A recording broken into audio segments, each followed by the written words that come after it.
Chega junto, chama todo mundo e vamos direto para a aula de ciências. Roda a vinheta e logo depois é hora da correção. Bora lá!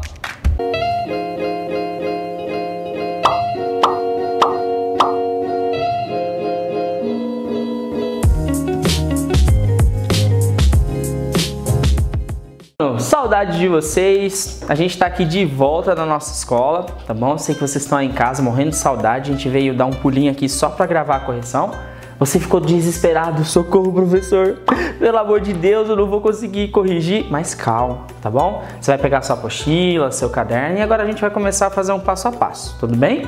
Nada muito demorado, porque os conceitos a gente já viu, a gente tem lá no objetivo também todas as aulas possíveis, explicações, tem alguns links que a gente manda para vocês, então é essencial para vocês estarem vendo, tá bom?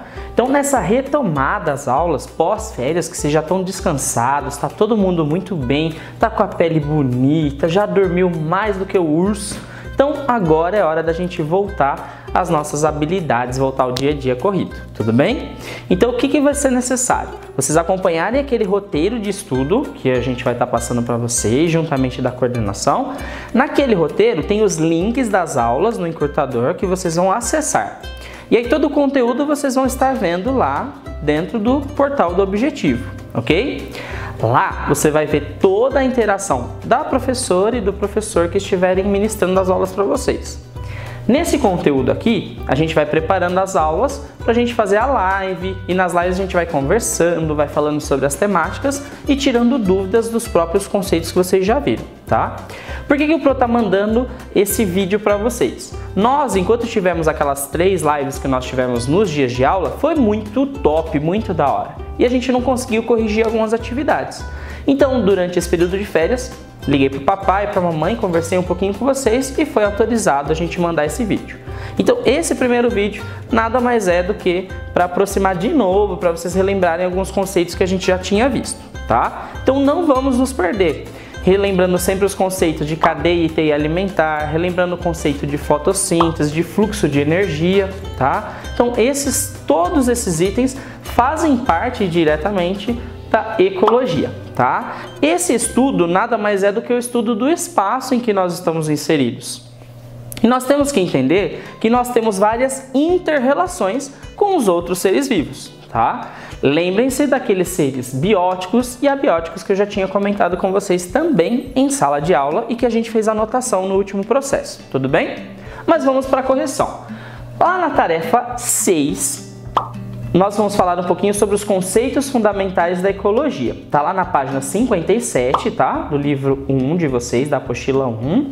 Sempre se quiser preencher o nome, a data e a sala, mas como a gente está um pouquinho distante, o Pro não vai pedir para vocês entregarem dessa vez. Mas é bom deixar lá arquivado, tá bom? E aí, conforme o tema dos conceitos fundamentais da ecologia, vem a seguinte pergunta assim, ó. Escolha um local para fazer uma breve pesquisa. Pode ser um jardim de sua casa, um parque ou mesmo alguma praça próxima à sua residência. Então, possivelmente, cada um escolheu um espaço diferenciado. Muitos podem ter escolhido um lugar totalmente de natureza, um lugar mais turístico, praias, jardins, florestas, coisas que têm assim mais relacionadas com a natureza. E outros, alguns lugares públicos que gosta de ir, de passear. Mas dá para fazer atividade independente do lugar que você escolher. O primeiro item que ele fala assim é: observe bem o ambiente para responder as 3 primeiras questões dessa tarefa. E você deve ter respondido já, ok? A primeira delas: quantos e quais são os seres vivos que habitam nesse local? Então, lembra quando a gente fez aquela classificação de seres vivos, que muitas das vezes tem a funcionalidade de uma célula? Lembram disso? Ainda que fosse um ser unicelular, então a gente determinava como ser vivo se ele possuísse célula. A gente até chegou a falar dos vírus, vocês lembram disso? O vírus é um tipo de ser acelular. Ah, muito bem, você acertou, né? Acelular, ele não tem célula, apesar de ter essa interação com seres vivos, tá bom? E aí tem os seres que não possuem isso, apenas as partículas, e a gente vai chamar ele de ser inanimado ou ser não vivo, tudo bem? Mas independente disso, a questão pede quais são os seres vivos. Então se você escolheu às vezes um parque, o próprio shopping, se você está vendo lá as pessoas, Mesmo que você não veja as bactérias, elas estão lá e os fungos eles estão lá porque são seres microscópicos. Então se você colocou também esses seres que são invisíveis, certa resposta, tá top demais, tá bom? Se você escolher uma coisa mais natureza, você pode colocar que é a planta, ok? Justamente porque ela está inserida dentro de um reino, o reino Plantae, que a gente também vai vendo depois com esses aspectos, tudo bem? E a gente vai vendo essa interação entre esses tipos de seres vivos e nós. Porque às vezes vocês associam muito o ser vivo só com o ser humano, e não é dessa forma, tá? Todo tipo de ave, de réptil, anfíbio, todos eles também estão dentro desse grupo de seres vivos. Para ficar mais fácil, toda vez que você pensar num ser vivo, ele tem que ser formado por unidade de célula, tá? Que é a unidade fundamental da vida. Ainda que ela seja microscópica e você não consiga enxergar, é assim que a gente vai determinar se ela é um ser vivo ou não, tá? Então assim, vocês deram várias respostas aqui, tudo bem? A questão 2 e a questão 3, ela é muito pessoal referente ao ambiente que vocês colocaram. Então, vocês vão responder diferente ao esqueminha que vocês montaram aí, tá bom? Então não dá para mim colocar, generalizar, olha, a resposta certa é essa. Não. Então a 2 e a 3 eram a resposta pessoal, tudo bem? Vamos para a 4. Para a ecologia, uma população é o conjunto de indivíduos de uma mesma espécie. Lembra que o Pro tinha falado sobre essa relação desde a macrocélula até a biosfera, que foi aquela linha que a gente colocou lá de seres vivos, tá? Mas para ser população, teria que ter ali a mesma espécie e tendo prole, ok? É o conjunto de todos os seres vivos que, interrelacionados, habitam um ecossistema. Nas sociedades humanas, a cidade é um ecossistema composto por várias populações. Então, se a gente for olhar esse espaço, esse ambiente, por exemplo, da escola, a gente tem populações de planta, tem população de bactéria, tem população de seres humanos. Então, todos esses componentes vão ser um grupo de seres vivos, tá? A dos homens é apenas uma delas. Que outras populações animais interagem conosco? Então, eu espero que vocês tenham colocado aqueles mais fofurinhos que você tem em casa muitas das vezes. Então, às vezes alguma ave, tá? Que, por favor, soltem essas aves por aí. Elas não merecem ficar tão presas, tá bom? Por favor, se vai ter ave, deixa ela solta em casa. Só hashtag fica a dica, tá bom?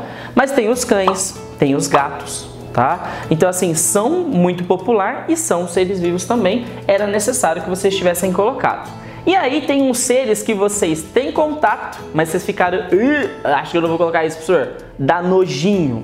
Vê aí, ó, a gente vai colocar na edição, muito bonitinho. Barata, ela é também uma população. Pulga, carrapato, piolho, todos esses insetos fazem parte da nossa vida.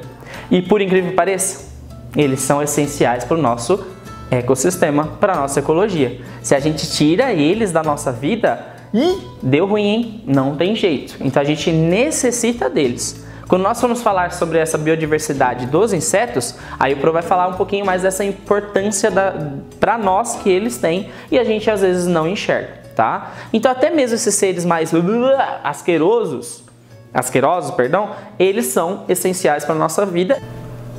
Na questão 5, tá? Vai falar um pouquinho assim, ó. Identifique o nicho ecológico dos seres destacados no texto abaixo. Na floresta, entre as árvores, conversavam o sapo e o urubu, anunciando um ao outro que haveria festa no céu. Foram convidados sabiás, águias e outros animais voadores. Então, de acordo com esse trecho, quem seriam aí o nicho ecológico destacado? Então, a gente tem que entender a relação de presa e predador, tá? Então, a gente poderia colocar que as árvores são os produtores, por exemplo, tá? Aqui no sapo, como ele já está consumindo um ser autótrofo, que seria a árvore... Calma. O sapo está consumindo a árvore. Acho que não é isso. KKKKKK, o sapo come planta, professor. Ele se torna um consumidor, tá? Então, o sapo a gente pode colocar ele como consumidor. E daqui pra frente a gente pode colocar como presa e predador. Quem consome vai acabar sendo o predador. Quem é consumido, vamos colocar assim, é a presa, tudo bem? As águias predadoras e os sabiás consumidores e presas também, tá? No exercício 6, ele diz assim, ó. Explique com suas palavras como ocorre a transferência de energia em uma cadeia alimentar. Então é bem simples, tá? Sempre a energia é um fluxo de energia. O primeiro item, que é o ser autótrofo, tem 100% de energia. Quando ele é utilizado, essa energia vai caindo aos pouquinhos. Então ela é sempre fornecida por um alimento, tá? E ela vai passando para os outros níveis tróficos. Exercício 7. Os seres produtores são importantes para o ambiente, mas também são presentes em cada setor da economia. Explica o sentido dessa frase. Isso é fácil. Então, ecologicamente, é óbvio que a gente entende todas as funções, a importância dos seres vivos, essa inter-relação um com o outro, mas nós temos que saber que a nossa alimentação é base disso, a matéria-prima tirada para poder produzir materiais também é feita da natureza. Então, o tempo todo nós temos aqui uma relação com esses seres de outros reinos, tá? E também a gente não pode esquecer, por exemplo, desses seres produtores primários na cadeia alimentar, e a fonte de oxigênio nossa. Então a gente tem sim relação até mesmo com esses seres abióticos, tá? Então essa relação não pode esquecer. Nós não vamos conseguir viver sozinhos dentro de uma sociedade. A ecologia já vai nos demonstrar isso, que nós temos várias inter-relações, tudo bem? 8. Quais são as substâncias necessárias para que ocorra fotossíntese e quais são as substâncias produzidas nesse processo? Então vamos lá. Que são necessárias seria a água, tá? H2O, o gás carbônico, que é o CO2, que são produzidos o quê? Eles produzem oxigênio e a glicose, tá bom? Então é bem simples. Planta respira? Sim.